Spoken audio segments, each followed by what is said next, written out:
Today I want to talk to you about a paradigm that has gained a lot of hype in recent years called progressive web apps. I'm so excited that I finally completed preparing for this talk, and I would like to dedicate this talk to my 6-month-old son and my wonderful wife, without whom this talk would have been completed 2 months ago. But I love them. So starting off, by the way, we probably going to run over time because I've never coded with a screen behind me, so I was expecting something here. Anyways, okay, so you may have heard of the phrase web is the new native. Actually, progressive web is the new native. And it's probably useful to remind ourselves what a progressive web app is and what makes a PWA a PWA.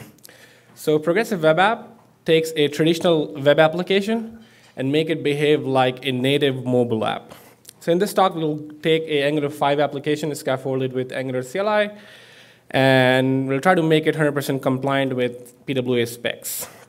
But before that, let's have a quick look at what characteristics a PWA takes from a mobile app and what characteristics it takes from a traditional web app. So how does a PWA behave like a mobile app?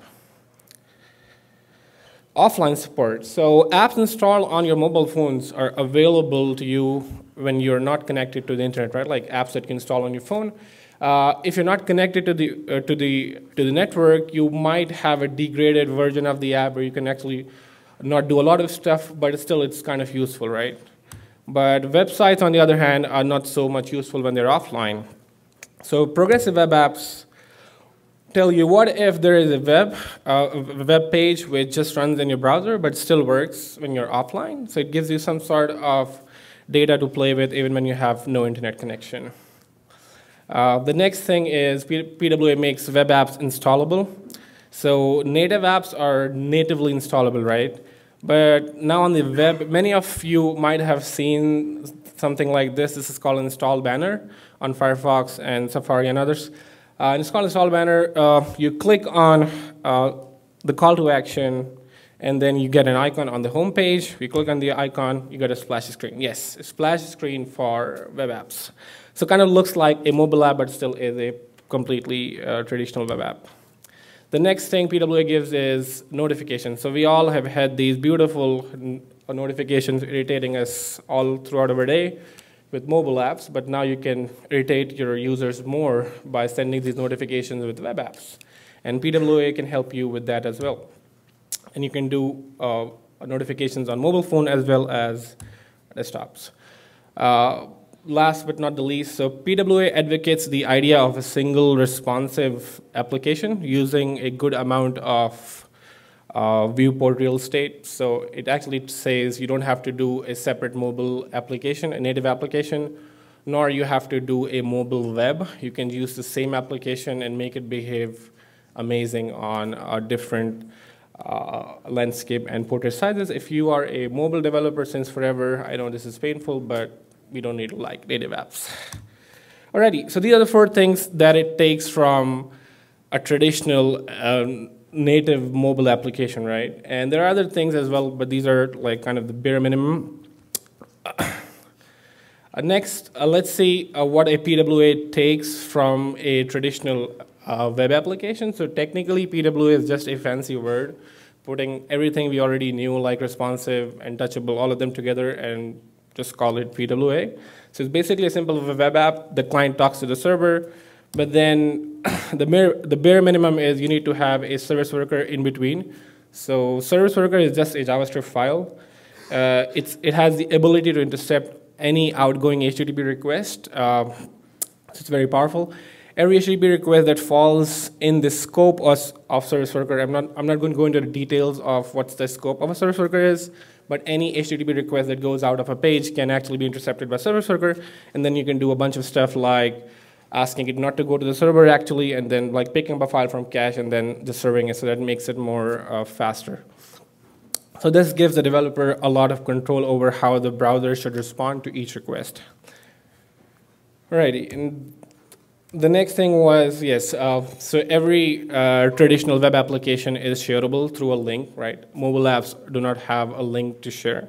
So this is what it takes from progressiveness of a web application. So these are like some of the bare minimum characteristics it takes from mobile as well as web, and then it works amazing.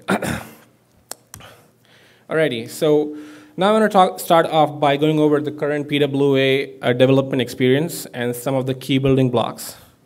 Again, as I said, service workers. So you have to write a service worker to begin with.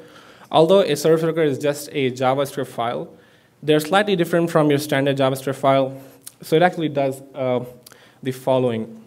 It runs in its own global script context. It's not tied to a particular web page, but it's actually tied to your domain. So let's say if you have a service worker for a local host, it's tied to that. If you have a different domain, it actually ties to that. For example, Angular.io, when you go there, they have a service worker. So whenever you go to Angular.io for the very first time, it registers a service worker in your browser. So it runs in a worker context in a different thread from the main thread, which is also very important to know, so that it actually does not like hold your application. It runs in a completely different thread from your main application. And it has no DOM access. That's another thing you should be knowing about service workers. And lastly, it runs over HTTP.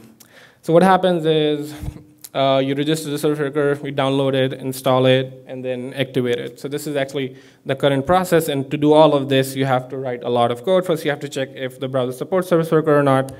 And then you have to actually go and listen to each of these events which are being fired from the browser and then handle them on your own. And then, files you have to cache and things of that nature. And then, so every request that goes out is actually intercepted through this fetch event handler. And then you have to do a lot of code for notifications, all of that, right? But you are Angular developer, right? So here's the magic.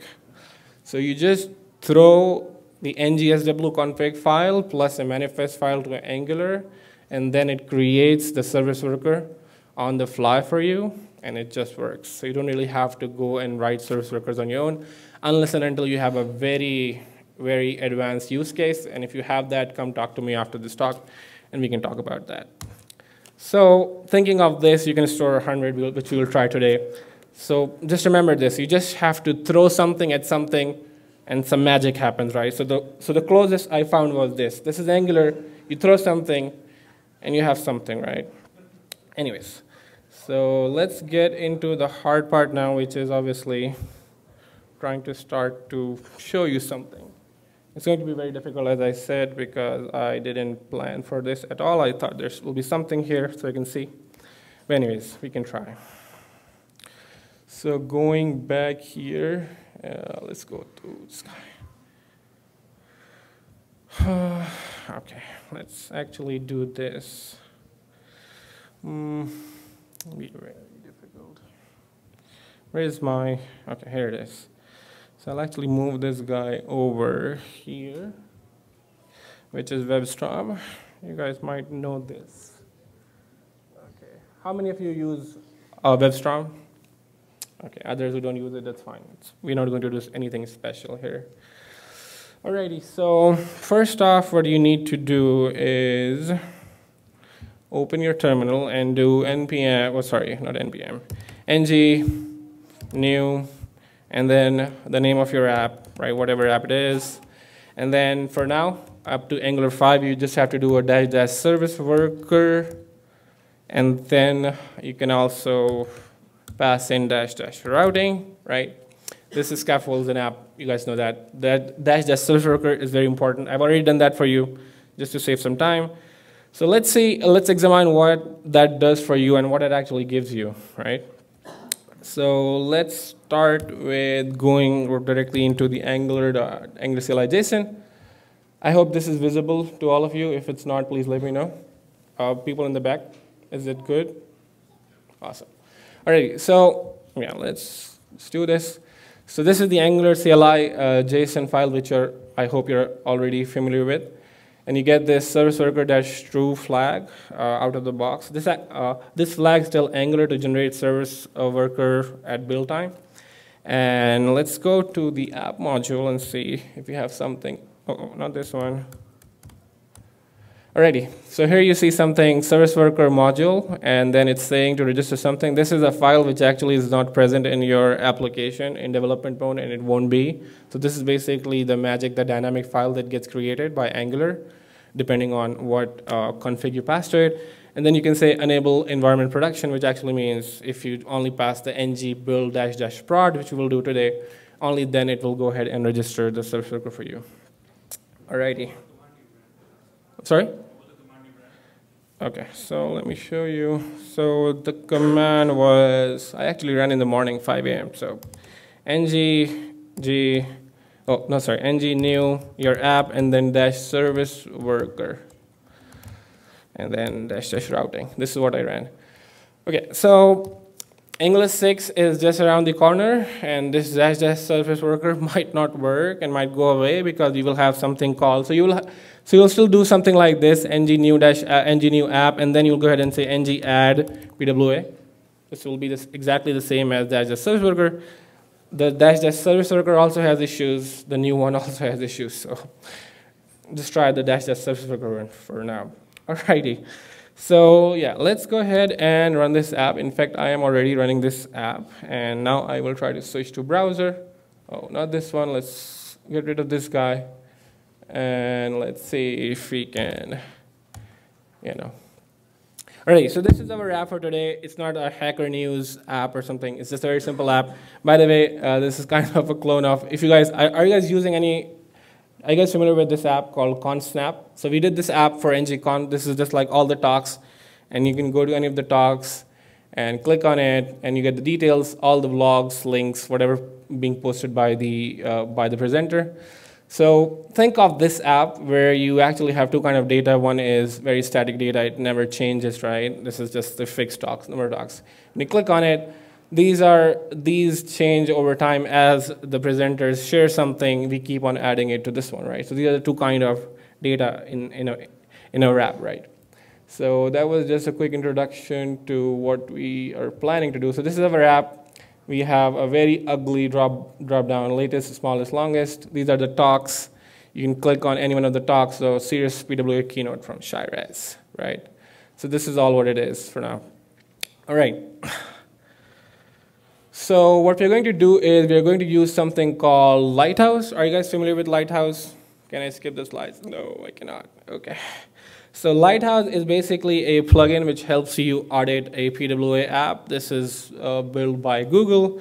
And what you do is on your app, you can actually go into the DevTools, go to Audit, Perform Audit, and then you can select Progressive Web Apps, Performance, and others. So it actually helps you, it actually gives you a lot of tooling behind how you should audit your apps.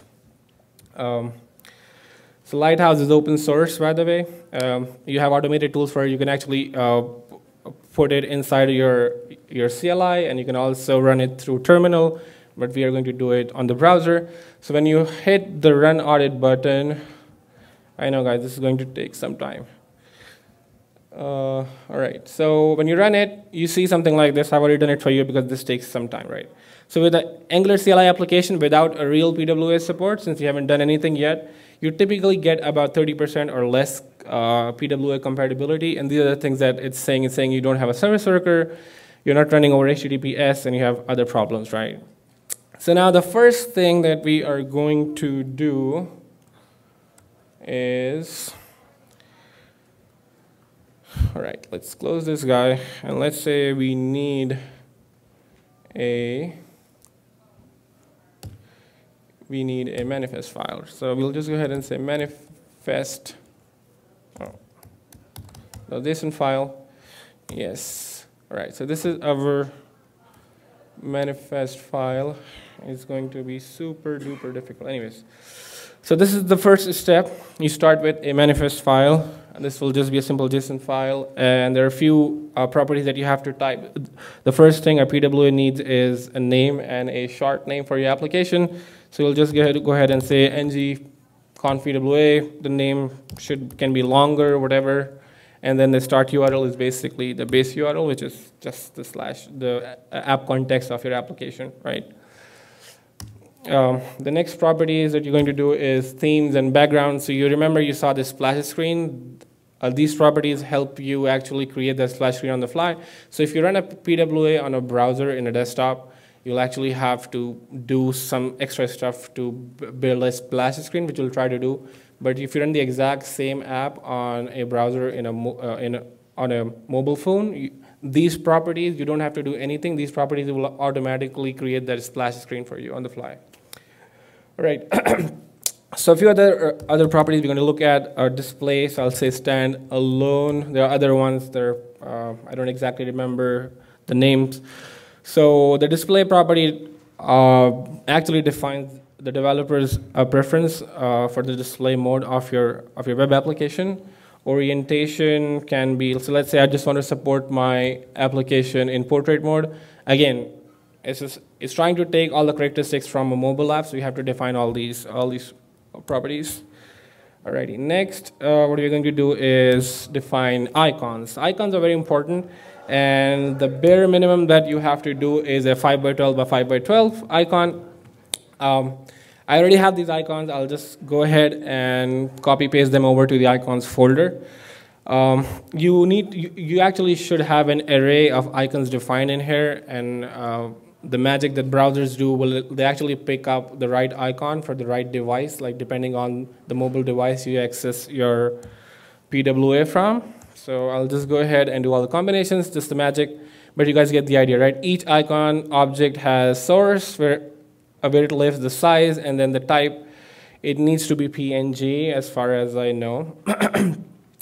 Alrighty, so let's go ahead and, so we are actually kind of done with our manifest file. So this is how it looks. It has all these properties. These are the bare minimum, by the way. We have other very important properties, but we're going to skip that for now because this is the bare minimum, and you only do bare minimum in a 20-minute talk. So, alrighty, so let's go ahead and create a directory.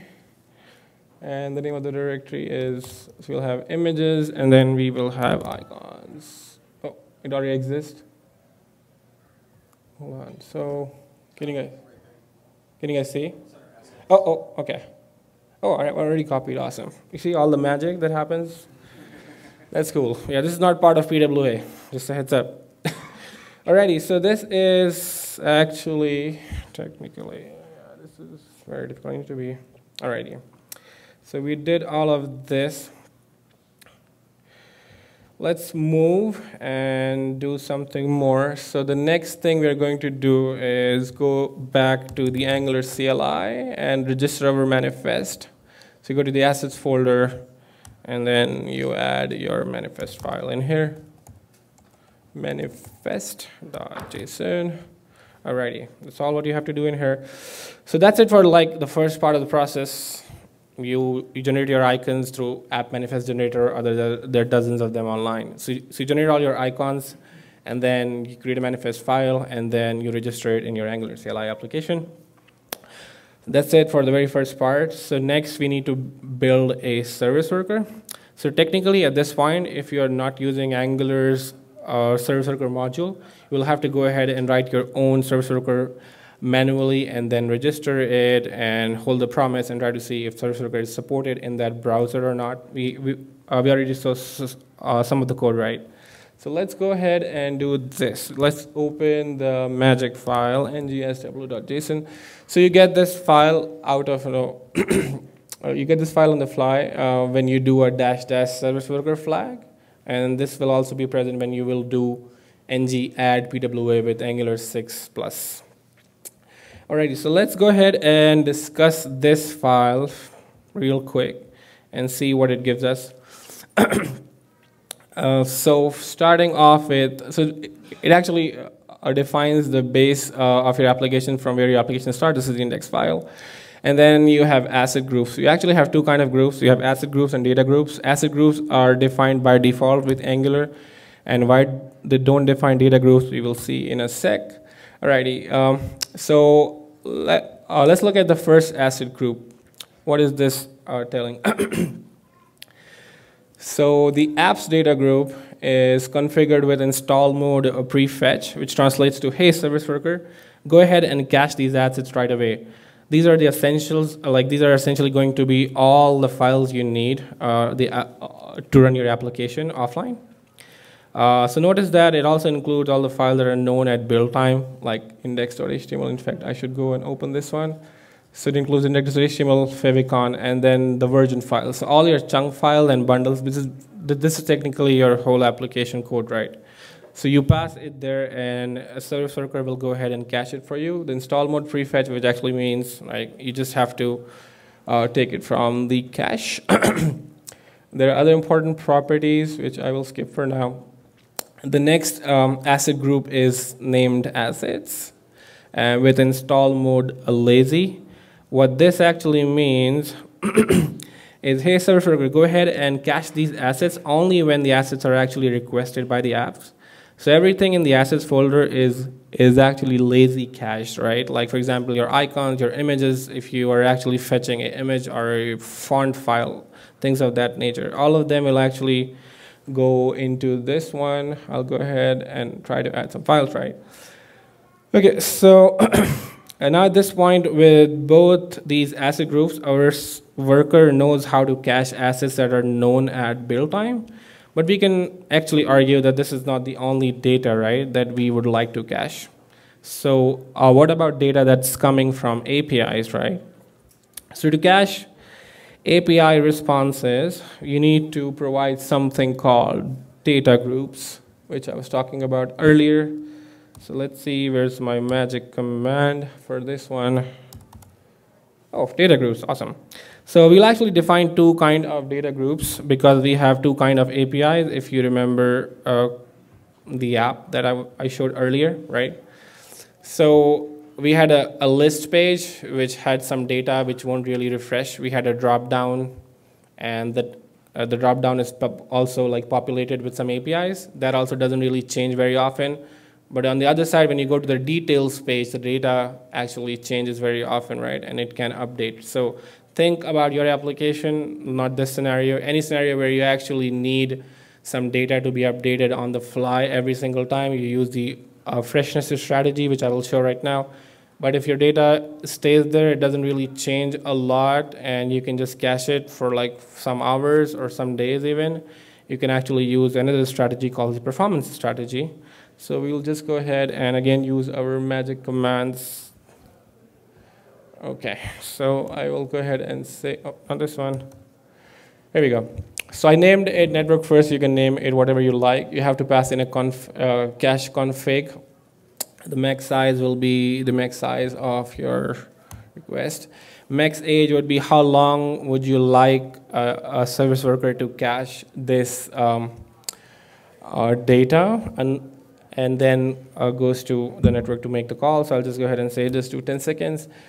In fact, not do 10 seconds, just 1 hour, and then timeout will be 10 seconds. So timeout actually says, so it will always make a call to the network because it is strategy freshness. But then if the call times out in 10 seconds, it'll actually go ahead and take it from the cache. That's what the timeout timeout means. So in the URLs, I will define the URLs. I will say API/talks. So this is basically the API which gives me a list of all the talks, right? Next, we will define another data group, which will be strategy. Oh, I actually have to define an object and then do this, right? So cache first strategy, you can again name it whatever you like. The strategy is performance. Again, you give it some size, max age, let's say 20 hours, and then timeout, again, you can say whatever, right? Oh, not this. Oh, yeah, I didn't expect this thing because we are like not even half in the talk, like not even 50% in the talk, because I was expecting something here. I have to like, it's very difficult. Yeah. Okay, yeah, we'll see. Give me like a few minutes, right? Because this is like, we haven't done really anything. So, few minutes. Yeah. Yeah, I understand. Yeah. Alrighty, so yeah.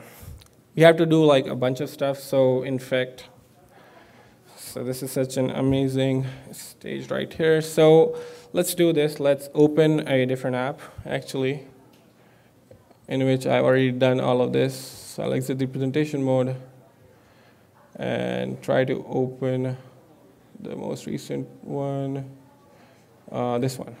Alrighty. a new window. I hope this opens up. Yeah, so I'll just show all the stuff that I had to do eventually, but unfortunately I didn't know this setup. Alrighty, so once you're done with your thing, you'll actually go to the index file, and you will actually add a bunch of these meta tags that you have to add, which actually, so this theme color should actually match the theme color we defined in manifest file, and then you actually go ahead and register your manifest file here. For the splash screen, what I did is, you just like create a div splash, and what I'm doing in the styles is, if the app root where your Angular application will lie, if that is empty, just show the splash, otherwise don't show the splash screen. Another PWA requirement is you have to provide a no script tag. So PWA specs actually check if if you actually handle a scenario where your browser does not support JavaScript. So these are some of the basics. I'll just go ahead. One last thing that I want to do is, unfortunately, since we are already ran out of time, I'll just go ahead and show you a audit, simple audit, and that's it for now. How do I? This is the grabbiest experience. Alrighty, so I'll just say Firebase, and do you guys see? No, not this one. I have a link. Just a sec.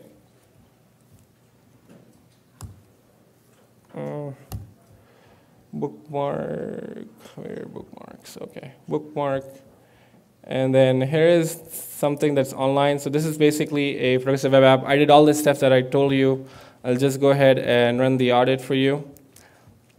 So this is hosted on Firebase. You need to have a server which actually redirects every HTTP request to HTTPS. This is one of the requirements if you see here, right?